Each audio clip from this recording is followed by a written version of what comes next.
Ndabaye mwiriwe canke mwaramutse bivanye naho muherereye kuri mwe mwese mumviriza amakuru n'ibiganiro dutambutsa kuri imbonesha kuri yacu ari no yanyu ya Burundi News TV. Reka nsubire ndaguhe kaze nshuti munywanyi wacu kure mumviriza amakuru yacu uherereye irya nino ku migabane y'amakungu ya kure, abatwumviriza muherereye irya nino mu karere k'ibiyaga binini. Kandagwe kaze nshuti munywanyi wacu kure mumviriza amakuru yacu uherereye nga mu gihugu cacu c'u Burundi mu makomine agiye atandukanye mu bisata bitandukanye vy'igihugu. Turabaye kaze abari nga ku mugwa mukuru wa politiki Gitega, abaherereye irya nino mu gisagara c'ubudandaji i Bujumbura, nawe mwese muherereye mu ntara zitandukanye, abari mu Kirundo, abari mu Ramvya, nawe mwese muherereye mu ntara zitandukanye mu makomine agiye atandukanye y'igihugu. Turabaye kaze aka kanya rero amakuru akomeye cyane yeje kudushikira na amakuru ateye ubwoba kubijanye n'intambara igihugu cyacu c'u Burundi n'igihugu kibanye c'u Rwanda. Muze kunyemera rero byose tuze kwiganuka ko muri amakuru akomeye cyane twabateguriye. Reka rero nsubire ndagukenguruke cyane nshuti munywanyi kuri waje gupyonda ijambo sabone ko atarabikora akariko karyondo gusoma ariko musi video urabanditse ijambo sabone pyonde ko uracabona arakazuja no nyine pyonde ko hama tuje turabana amakuru n'ibigano dutambutsa kuri Burundi News TV. Ndabibutse yuko ayari amakuru avugwa mu bisata bitandukanye, gisata ca politiki, umutekano n'agatekazi na muntu mukatorezwa n'umugwa wamenyesha amakuru umuhinga akorera nga mu gihugu cacu c'u Burundi n'abandi bakorera irya nino mu karere k'ibiyaga binini. Gushika rero amakuru akomeye cyane yeje kudushikira aremeza yuko Perezida Evaritse Ndayishimiye yemeje igikorwa gitandukanye.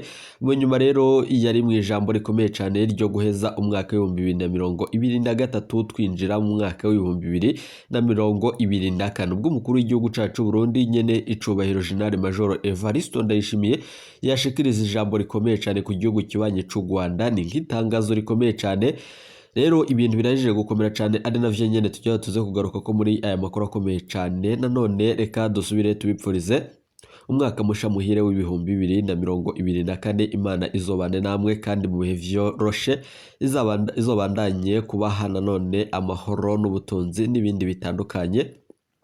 Gushika ubu rero amakuru akomeye cyane tujya tubashitsa ko araza kugaruka ku ijambo rikomeye cyane umukuru w'igihugu cacu Burundi nyene icubahiro General Major Evaritse Ndayishimiye yashikirije yuko rero yongeye gusubira mu majambo yavuga ubwo nanone yari mu cankuzo, aho nanone yari imbere y'abanyagihugu, ubwo nanone yashikiriza yuko igihugu kibanye c'u Rwanda arico nyene giha indaro inkozi z'ikibi umugwi w'iterabwoba Gitega. Mu nyuma z'uko rero uwo mugwi gushika ubu rero uriko uragandagura abatari bakeyinga mu gihugu c'u Burundi. Mu nyuma z'uko rero twaheruka guhamba abashika 20. Ni mu nyuma z'uko rero amakuru akomeye cyane yeje kudushikira ari amakuru ateye ubwoba nanone avuye mu biro vy'umukuru w'igihugu, anavye nyene tujya dutange ko umuco. Ndabibutse yuko bibaye mu nyuma z'uko no ku munsi w'ejo waheze umukuru w'igihugu kibanye c'u Rwanda ari naho nyene yasabaga bamwe bishinze gutera igihugu kibanye c'u Rwanda kumira amagabo bivanye nuko ico gihugu nyene citeguriye akaba kose. Ni mu nyuma z'uko rero biriko birabanga mu gihugu cacu Burundi ari uko igisirikare gejeje kwemeza intambara umwanya ku mwanya i Kigali vya bigiye gukomera cyane.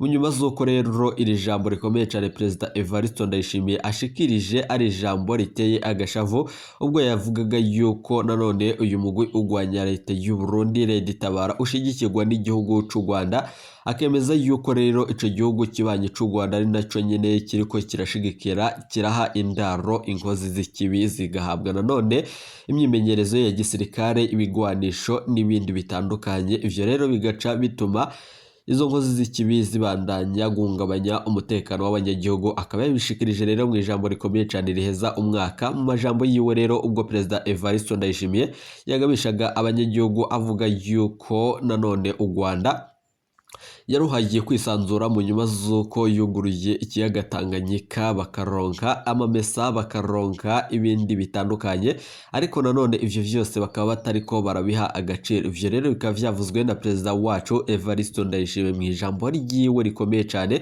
mu nyuma z'uko rero yariko aranigwa n'agashavu, akavuga yuko rero hagiye gushirwa imbere ibiganiro ariko vyoca vyanka agatanguza intambara nk'uko yabitangaje umwanya ku mwanya wewe, nk'uko Perezida Felix Tshisekedi wa Kongo yaheruka kuvuga yuko nanone igihugu kibanye c'u Rwanda azoshika nanone i Kigali mu kanya gatoyi. Perezida Evaritse Ndayishimiye rero nawe nyene asubiyemwo ayo majambo akomeye cyane ya Perezida Felix Tshisekedi wa Kongo. Muze kunyemera rero vyose tuze kubigaruka ko muri amakuru akomeye cyane yeje kudushikira bikaba mu nyuma z'uko rero tugira ngo tubashitse ko iri jambo rikomeye cyane rya Perezida Evariste Ndayishimiye mu nyuma z'uko amakuru akomeye cyane yaje kudushikira yemeza yuko intambara itanguye mu mwaka wa 2024. Ndabwira ukuri rero ibibaye mu nyuma z'uko ibihugu vyompi vyari bihejeje iminsi itari mike bimeranye neza, ariko ndabibutse yuko kuva nanone habwabwa igitero nanone mu Gatumba ibintu ntibyasubiye kumera neza, na cyane ko vyaciye biyangara nkuko amasoko yacu avyemeza. Ubwo Perezida Evariste Ndayishimiye yagirije ico gihugu kibanye c'u Rwanda yuko nyene ari co bacagavye ico gitero kibinyujije umuhari ugwanya leta y'u Burundi Red Tabara. Ivyo rero bikaba biri mu nyuma z'uko muri Eta Majoro kuri rigerekezo yahejeje gukoranira inama ikomeye cyane kadundura yo guheza umwaka, ubwo nanone bavugaga ku gihugu kibanye c'u Rwanda nkuko amasoko yacu yibanga avyemeza. Bakaba bemeza yuko rero umwanya ku mwanya bobo biteguriye kugaba igitero gikomeye cyane mu nyuma z'uko rero umwasi ngo yoba ahabwa indaro n'amabiro yiwe yoba aherereye muri ico gihugu kibanye c'u Rwanda. N'amakuru rero mu buryo bw'idonido tujya tuze kubashikiriza aho gushika ubu rero abajenare bakomakomeye bahejeje gukoranya inama kadundura yiga kubijanye nanone operasiyo yo guhagarika ibi vyose biriko biraba. Ese igihugu kibanye c'u Rwanda coco nyene co bakigira gitangaze iki mu nyuma z'uko amakuru akomeye cyane avanga mu gihugu c'u Burundi yemeza yuko hagiye gushigwa ibiganiro, ariko nanone vyoca vyanka hagaca hatangura intambara mu nyuma z'uko rero nyene co General Major Evariste Ndayishimiye wewe nyene yitangarije yuko Imana musumba vyose ariyo nyene izoshobora urugamba rukomeye cyane rugiye nanone gutangura kuri iri gerekezo. Muze kunyemera rero vyose tuze kubigaruka ko ndabibutse yuko ibimodokari vy'intambara vya Muzinga bihejeje gukugwa mu bubiko ngaha mu gisagara i Bujumbura vyiteguriye kwinjira nanone bijabuka urubibe. Ni mu nyuma z'uko rero n'imbibe zigiye kugarwa akanya ku kanya nkuko amasoko yacu avyemeza. Muze kunyemera rero ayo makuru natwe twabateguriye, reka tubanze twumviriza ijambo rikomeye cyane ryanye n'icubahiro Perezida wacu Evariste Ndayishimiye. Vyose yari duteye tugashika kuri uno munsi dusinzira tukikoma turi mu mahoro n'umutekano kandi turi ku kivi. Iyo Mana nzima twese tuzeye ko urukiza, tuzi neza ko uwiyizeye adateterwa nihabwe icubahiro kidasanzwe kibereye. Turayisavye izibandanye itugumiza mu maboko yayo muri uyu mwaka buca dutangura. Twizera ko tuzowumara duhimbarwa naho tuzoba twigejeje mu iterambere. Turipfurije umwaka mushasha mwiza abarundi bose, abo turi kumwe mu Burundi n'abari mu mahanga, tutibagiye n'abanyamahanga baba mu Burundi, abari mu bihe bitoroshe, abagwaye, abari mu mabohero. Turasavye Imana ibakoze k'ikiganza cayo kugira ngo twese dutangure umwaka dufise umwizero wo kubaho neza, maze ejo haze habe heza gusumba ejo hahise kuri twese. Barundi kazi bavukanye inshuti z'Uburundi, turangije umwaka turi mu gahinda kadasanzwe kuko Burundi bwaraye busubiye guhekurwa n'abicanyi bo mu mugwi w'iterabwoba Red Tabara ufise icicaro mu gihugu c'u Rwanda. N'ubu turasubiriye gutera ivyatsi abo bicanyi bahekura Uburundi, ibibondo arivyo vyari Burundi bw'ejo. Turahojeje kandi imiryango yahekuwe, twongera turemesha bakomeretse, tubipfuriza imisuhuko ya vuba kugira ngo basubire ku kivi. Mu bijanye no gutuza uwo mugwi w'iterabwoba, twari tumaze igihe tuganira n'ubuyobozi bw'igihugu c'u Rwanda ngo turabe ko bokwikubita agashi bagashikiriza ubutungane bw'u Burundi abo bicanyi, ariko twaraye tubonye neza ko ivyo twayaga kwari kudusuka inkore ku maso, ahubwo bagumye babaha uburyo bwose bukwiye ngo badusamaze hanyuma batwubire. Nta numwe atabizi ko hampande yo gutikiza inganda mu 2015 ufashijwe n'ico gihugu nyene, uwo mugwi waciye uhungira mu gihugu c'u Rwanda uraharonkera inyigisho z'iterabwoba n'ubwicanyi. abarundi ntimuzokwibagira ko wahereye kugandagura abana b'imiryango mu ruhagarika hariya mu ntara ya Cibitoki, none ubu naho bakaba bubiriye abenegihugu bo mu Gatumba. Ahacu ntaco tutari twakoze kugira ngo turabe ko ubwo ruhagarara hagati y'u Rwanda n'u Burundi rwohera, mbere n'amakungu ntivyabona kuko yadukeje igihe twebwe nyene twafata ingingo yo kugurura urubibe hagati y'u Burundi n'u Rwanda ngo abenegihugu b'impande zose bashobore gusubira kugenderanira. Turibuka akanyamuneza abanyarwanda bagize basubiye kubona ikiyaga Tanganyika, basubiye kubona umukeke n'indagara. None utwo twigoro twose igihugu cy'u Rwanda wemeye kubisubiza ibisi. Ico twiyemeje nuko tugiye gufata ingingo zose zishoboka kugira abana b'u Burundi ntibasubire kugandagurwa bunyamaswa n'ivyo birara. Dusavye abarundi bose guhagarara amagabo kuko umutwe w'iterabwoba urasasiwe vy'ukuri ndava mu gihugu kibanyi cy'u Rwanda. Ariko naho biruko ntiducike inkokora. Mu ijambo ry'Imana niho handitswe ngo imbere y'uko mutata na mugenzi wawe urabanza umusaba amahoro, ngo niyanka amahoro uratabaza abagenzi kugira bamuhanure, n'ivyanka naho Imana izogira ikivuze.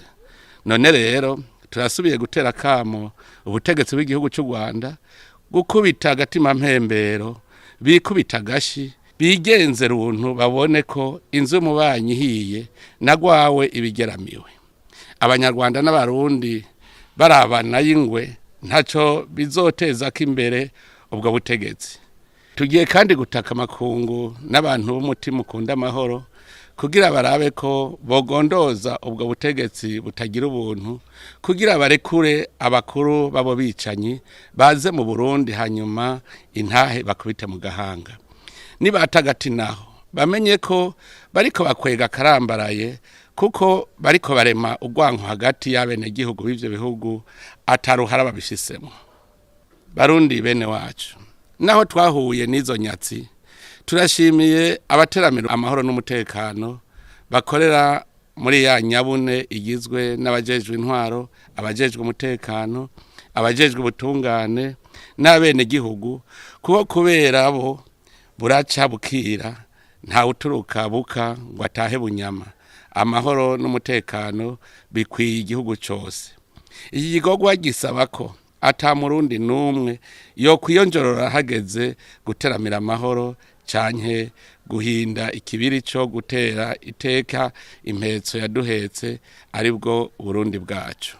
Banyarwanda mwese, inshuti z'u Rwanda, mbanje kubifuriza mwese umugoroba mwiza.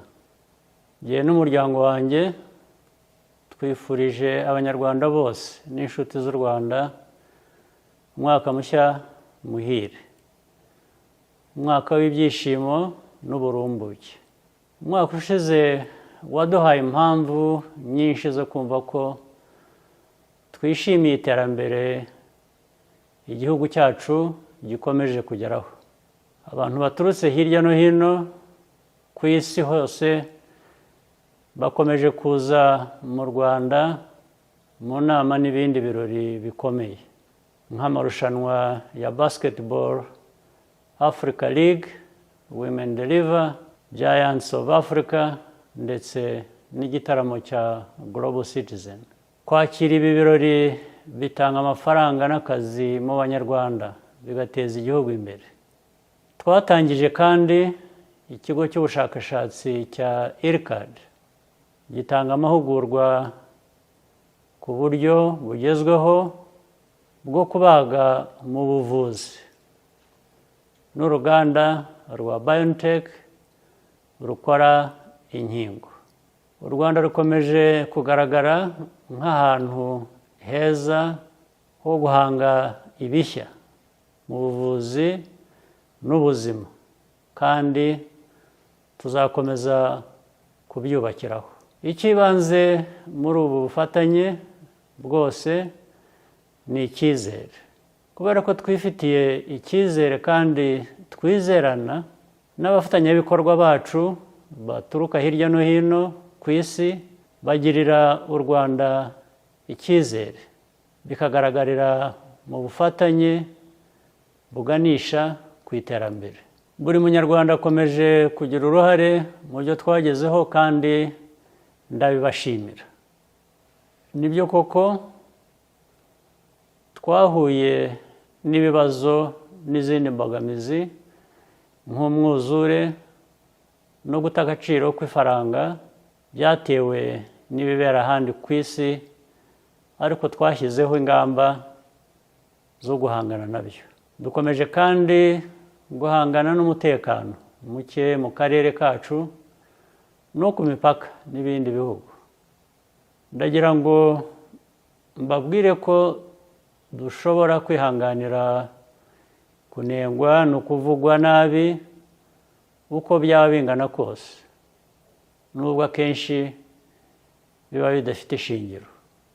Twe tuzakomeza gukora ibikenewe kugira ngo abanyarwanda bahore batekanye uko byagenda kose, kandi u Rwanda ruzakomeza gukora uko dushoboye mu bushobozi bwacu gufasha abavandimwe bacu ahandi muri Afurika mu kugarura no gusigasira amahoro n'umutekano. Mu mwaka uwo ari wo wose, ahantu hose ku isi, ntabwo habura ibibazo. Ibyo rero bigomba gutuma duhora twiyemeza gukora byinshi birushijeho kandi byiza. Mu by'ukuri, muri ibyo byose duhura nabyo, dukomeje gutera intambwe ihamye tugana imbere nk'uko imibare ibyerekana. Tuzakomeza muri iyo nzira.